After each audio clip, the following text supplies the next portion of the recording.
We're 2 weeks into the playoffs, so it's time for 4 more eulogies. Eric faltered down the stretch. The loss of AJ Green was a big hit for him, but didn't affect him nearly as much as Breeze, who had 2 big games going into the playoffs and then 2 terrible games to knock him out of the playoffs. Most of his players didn't play the whole season, leaving him with a quandary: Breeze in the 5th or Sneaker Coleman in the 8th.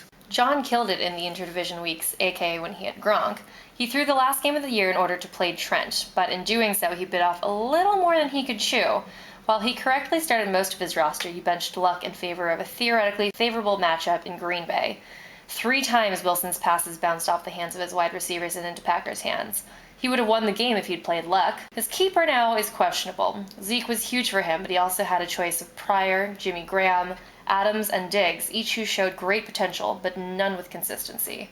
Trent actually proved to be one of the more consistent teams through the year. After week 6, he did not score under 93 points, that is, until the playoffs, where he only scored in the 80s. His faith in the Raiders was bold, but not completely misplaced. His last 2 picks earned him over 100 points, but really his stone-cold keeper looks to be blunt, with 200 points past the 12th round. Ben killed it for 11 of 13 weeks of the regular season.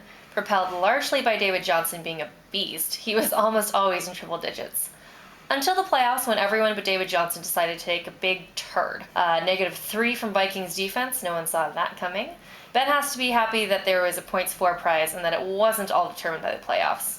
He'll also have a tough pick for keeper. The chances that David Johnson can repeat are low, while Bell could still cost him a second pick, but might provide 16 weeks of points next year. In the Trophy Bowl, we have David and Tori duking out for last place. The loser's going to be responsible for creating the league trophy, so it's all on the line for them. And in the Shoe Bowl, we have Steven, cute baby, versus Ray, cute puppy. So we'll see who wins there and wins their parents' love and affection for eternity.